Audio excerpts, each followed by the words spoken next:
എപ്പോഴും ചോദിച്ചിട്ടുണ്ട് കവിത എഴുതിയിട്ടുണ്ടോ ചോദിക്കുമ്പോൾ എനിക്ക് ഭയങ്കര പേടിയോ മിനിയാണോ അല്ലെങ്കിൽ കുട്ടി ഒറ്റ കവിത എനിക്ക് ഫോൺ, അതായത് ആ കവിതയുടെ ഒരു ഒറ്റ വരി ഒരമ്മയോടുള്ള സ്നേഹത്തിന്റെ മൂല്യം അവർ മനസ്സിൽ അല്ലെങ്കിൽ കുട്ടി പറയുന്നുണ്ട്. ഇന്ന് കണ്ടുകൊണ്ടേയിരിക്കുന്നു ഈ പുസ്തകത്തിലെ എല്ലാ കവിതകളും അത്ര നല്ലതാണെന്ന്, സമൂഹത്തിൽ ഏറ്റവും ജാഗ്രത പുലർത്തുന്നതിന്റെ കവിതകൾ ഏറ്റവും നന്നായിരിക്കും, അല്ലെങ്കിൽ ഇതിനേക്കാൾ നല്ല കവിത കുറച്ച് എന്നുള്ളൊരു ചോദ്യമുണ്ട്. എങ്കിലും ഞാൻ പറയുകയാണ്, വന്നു പോകുന്നൊരു സ്ഥലമാണ്. പ്രത്യേകിച്ച് ഗൾഫിലെ അസുഖങ്ങളായിട്ടും അസുഖങ്ങളിൽ ദിവസേന നിവാരണ നടക്കാം. അപ്പൊ അവരോടൊപ്പം നിങ്ങൾക്കും അറിയാം, അതിൽ നിന്നോ തൽക്കാലത്തേക്കെങ്കിലും വേദനയിൽ നിന്നുണ്ടാവുന്ന അനുഭവങ്ങളാണ്. ഉദാഹരണം പറയാം, ഇന്നിപ്പോ ഞാൻ കണ്ട ഒരു വേദനിപ്പിക്കുന്ന ഭാര്യയും അദ്ദേഹത്തിന്റെ ഭർത്താവിന്റെ അച്ഛനും 4 പേരും കൂടി വരുന്നു. വിവാഹം കഴിഞ്ഞ് അധികം വൈകാതെ തന്നെ ഭർത്താവ് വീട്ടിലിരിക്കുന്ന ഭാര്യയ്ക്കും ഉണ്ടായി. അങ്ങനെ ഭർത്താവ് അത് വളരെയധികം ചിന്തിച്ച് സ്വന്തം മനസ്സിലേക്ക് ലീവിന് വരുമ്പോഴൊക്കെ ഭാര്യയോടുകൂടി സംസാരിക്കുന്നു. പക്ഷെ ഈ 18 വർഷവും ഇങ്ങനെയുള്ള ഇന്നിപ്പോ വരാൻ കാരണം തീരെ നിവൃത്തിയില്ലാതെ ഏറ്റവും വലിയ അടിപിടി. ബൈക്ക് ചുരുക്കം പറയുകയാണെങ്കിൽ ബൈക്കിലിരിക്കുമ്പോൾ പോലും ഓട്ടോറിക്ഷയിൽ ഇരിക്കുകയാണെങ്കിൽ ഡ്രൈവർ നോക്കുന്നു എന്നാണ് ഇയാളുടെ ചിന്ത. ശ്രമിക്കുകയാണെങ്കിൽ കൊടുക്കണ്ട, അത് ഞാൻ കൊടുത്തോളാം. തന്നെ ഭാര്യ ഇയാളായിട്ട് ബന്ധം സ്ഥാപിക്കും.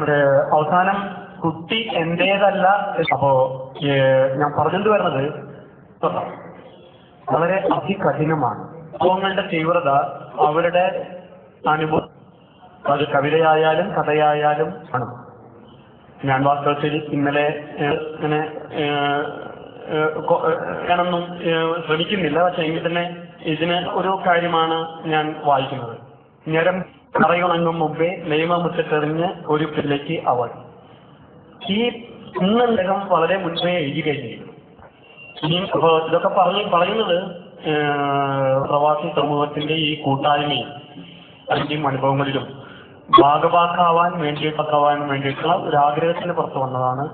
ഞങ്ങൾ ജീവിതത്തിൽ പഠിക്കുന്ന സമയത്തും ാണ് ജയചന്ദ്രൻ പറഞ്ഞത്. അപ്പോൾ ഉദ്ധരിച്ചുകൊണ്ട് ഞാൻ നിർത്തുകയാണ്. ജയചന്ദ്രൻ എത്രയോ വഴികളായി പിരിയുന്നു, പിരിയേണ്ട പ്രതികരെ പെരിയാം നമുക്കിനി. ആശംസ പ്രസംഗങ്ങൾ അവസാനിച്ചതാണ്. ഈ കവിതയെക്കുറിച്ച് മാത്രമുള്ള വിവരം ഒരാളല്ല, മുഹമ്മദാണ്. മുഹമ്മദ് കവിത പ്രസിദ്ധീകരിച്ചിട്ടുള്ള ടൈം ബുക്സിന്റെ വാസ്തവത്തില് ഈ കവിത ഞാൻ അതിന്റെ ഒരു ഈ വെർഷനാണ് കിട്ടിയത്. ഒരു പ്രത്യേകിച്ച് ഈ കവിതകൾ അത് വായിച്ച് എനിക്ക് വർത്തമാനം പറയാൻ പറ്റുമെന്ന് എനിക്ക് തോന്നുന്നില്ല. പക്ഷെ ഇതിലുള്ള ചില നിരീക്ഷണങ്ങൾ മാത്രം പറയാം. അതായത്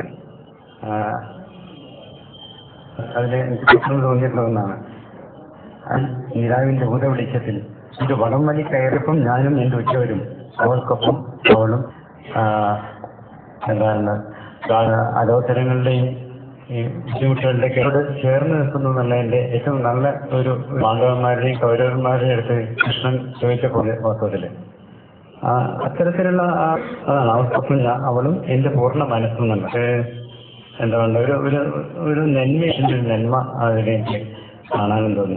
അതേപറ്റി ഇതിന്റെ മാനിഫെസ്റ്റോയിൽ പറയുന്നുണ്ട്, ചിന്തയുടെ അനന്തമാണെന്ന് ഞാനും വിശ്വസിക്കുന്നു എന്നത്. ആ നന്മ കുറെ ഉണ്ട്. വായിച്ചു വെക്കുമ്പോൾ പെട്ടെന്ന് ഈ പുനർജനി എന്നുള്ള ഒരു വിളിയോടെയാണ് ഓരോ വ്യക്തികളും ഞെട്ടറ്റ് വീഴുന്നത്. എന്താ പറയാ, വീണഭൂവിന്റെ ഇതിലേക്ക് പോയി. അപ്പൊ ഉത്തരം ആ കവിതാ ശൈലിയുടെയും വ്യത്യാസം, ഭാഷ ഇങ്ങനെ മുറുകിയിട്ട് ഒരു പുതിയ തലമുറതാണ്. അതായത് എന്താണ്, മൊട്ടായി കൂമ്പിൽ നിന്ന് നിഷ്കളങ്കത പൂവായി നിന്നത് കാറ്റിനൊപ്പം പ്രായയായ ആടിയ പ്രണയകാലം. അപ്പം ഈ അരിയതുങ്കവധത്തിൽ എത്ര ശോഭിച്ചിരുന്നത് ആ പൂവിന്റെ ജീവിതത്തെ കിട്ടുന്നത് കുറച്ച് വാക്കുകളിൽ എങ്ങനെ അതിനെ കാണാൻ പറ്റുന്ന ഒരു കാര്യമായിരുന്നു. ഇങ്ങനെ നോക്കാൻ ഒരുപാട് അങ്ങനെ പറഞ്ഞ് ശീലമില്ലാത്ത ഒരാളാണ്. കാരണം അത് ശീലാന്ന് വരുന്നത് കാരണം ഞാൻ കൂടുതൽ ഇതിനെ കുറിച്ച് പറയുന്നില്ല. ഈ ജീവിതത്തിന് എല്ലാ ആശംസകൾ നേരുന്നതോടൊപ്പം മലയാളിക്ക് അവതരിപ്പിക്കാൻ സാധിച്ച ഫ്ലൈങ് ബുക്സിനും കൃതജ്ഞതയിലേക്ക്. സ്വന്തം കവിതയെക്കുറിച്ചും കവിയെക്കുറിച്ച് സംസാരിക്കാൻ കുട്ടി എന്ന കവിയെ തന്നെ ക്ഷണിക്കുന്നു. പ്രിയമുള്ളവരെ, ഉയർന്ന വ്യക്തിത്വങ്ങളെ നമുക്കൊപ്പം പങ്കുവയ്ക്കുന്നു. കുട്ടിക്കാലങ്ങളിൽ ചെറിയ അധ്യാപികമാർ വളരെ പെട്ടെന്ന് തന്നെ എനിക്ക് തോളുമുഴുങ്ങി നിന്നു, കണ്ണുകത്തതുമാണോ വീശി നിന്നു. ധനകന്മാരായ കുമാരനതു നിമിത്തമായി കകൽ ഉളല്ല പഴയ ഓർമ്മയിൽ നിന്നാണ് ചൊല്ലുന്നത്. അധ്യാപികമാർ നമ്മെ പഠിപ്പിച്ച് ഞാൻ പദ്യങ്ങൾ എന്നോട് സംവദിപ്പിക്കുമ്പോഴും അതൊന്നും നമുക്ക് ഉൾക്കൊള്ളാൻ നടക്കുന്നവരാണ്. ഇവയെല്ലാം ചോർന്നുപോയി. ബന്ധുക്കളിലൊക്കെ വല്ലതും എഴുതിങ്ങാണ്ട് പേര് വരണമെന്നൊരാഗ്രഹത്തിൽ തന്നെ തിരിച്ചു വന്നു. പിന്നെ ശത്രുവിലേക്ക് അതും നടന്നില്ല. അങ്ങനെ ഒരു കാലം എപ്പോഴോ മരിച്ചുപോയി. പിന്നീടാണ് ഈ 78-79 ഇയാളായ കരുവാര കൊണ്ട് നമ്മൾ പാണ്ടിക്കാട് എന്ന ദേശത്താണ് വി.പി. ഷൗക്കത്തലി എന്ന കവിയുമായുള്ള ചൂട്ട് പട്ടി എന്റെ കർണപുടങ്ങൾ ഏറ്റുവാങ്ങിയിട്ടുണ്ടാവും. പിന്നെ ഒരു ലൈബ്രറിയനായി നിന്നപ്പോൾ കുറേ എന്നല്ലാതെ അത് പിന്നെ വായനാശീലം വളർത്തും. അങ്ങനെയാണ് ഇദ്ദേഹവുമായുള്ള അടുപ്പം ഷൗക്കിലൂടെയാണ് അറിയാൻ കഴിഞ്ഞത്. ഞാനങ്ങനെ ഗൾഫിലേക്ക് പോകുന്നു വരുന്നു കവിതയാണ് 1997 പ്രസിദ്ധീകരിച്ചത്. ഉപ്പുകിളിയുടെ മൊഴികൾ. സൗഹൃദങ്ങൾ കുംഭസരിക്കുന്നു. ചിരിയാൽ ചതുർമോന്മാദത്തിന്റെ വെളിച്ചം വരത്തി സമയം കുഴഞ്ഞു കുതിർന്ന ചിറകുകളിൽ ഞാൻ ചിരാവെളിച്ചത്തിൽ കാത്തിരുന്നു കൂമ്പിയ മെലികളും വർഷത്തിൽ ശ്രസിച്ചുണർന്ന തൂവൽ നീ കുഴഞ്ഞിരുന്നു എന്നവൾ നിദ്രയിൽ ഒരു വടംവലിക്കാരിന്റെ രംഗങ്ങളിൽ ഞാനും എന്റെ ഉച്ചവൻ അവൾക്കൊപ്പം ഉച്ചത്തിൽ സൂര്യന്റെ തെളിഞ്ഞ വെളിച്ചത്തിൽ ചന്ദ്രലി 3 കവിതയാണ് എന്നോട് ഞാൻ ചൊല്ലുന്നത്. ടാബ്ലോ എന്ന കവിതയാണ്. കലക്കരിയും മെഴുക്കും ചേർന്ന് പാരിക്കുത്തിൽ ഒരു കുഞ്ഞു കൈ അവൾ നനവിൽ തലോടി കിടക്കുന്നുണ്ട്. ഭയം അന്തരിക്കുന്ന പിടിച്ച് അമ്മയോട് നിൽക്കുന്നു. കത്തി നിൽക്കുന്നത് കണവന്റെ കോൾക്കും കാലുകൾക്കും ചലനം പാടി നടക്കാനിറങ്ങി തളർന്ന് ഈ നിശ്ചലതകളിൽ വിശ്രമിക്കാം. കുളങ്ങളിൽ, മരക്കൊമ്പുകളിൽ, ഉത്തരങ്ങൾ. മറ്റൊരു കവിത പുനർജനി എന്നൊരു വിളിയോടെയാണ് ഓരോ വിത്തുകളും ഞെട്ടർജനിയാണ്. അമമരത്തണൽ ഇന്നതാതെ ചേർന്ന് വിത്തുകൾ അനുഭവം പങ്കിടും.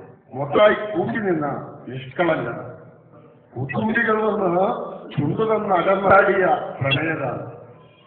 ഉണക്കം സദസ്സിൽ വിത്തുകൾ ഒരാകാശവും ഭൂമിയും ഇണക്കത്തിൽ ചുങ്ങലിൽ കുടും കടക്കുമ്പോൾ സ്വർഗമായി ഒരാകാശവും ഭൂമി. ഇനി നന്ദി പറയുക എന്നൊരു സ്വാഗതം പറഞ്ഞ റോക്കി തമ്പിക്ക് പുസ്തകം കവിത പ്രശസ്ത കവി റഫീഖ് അഹമ്മദ് പിന്നെ ആശംസകൾ.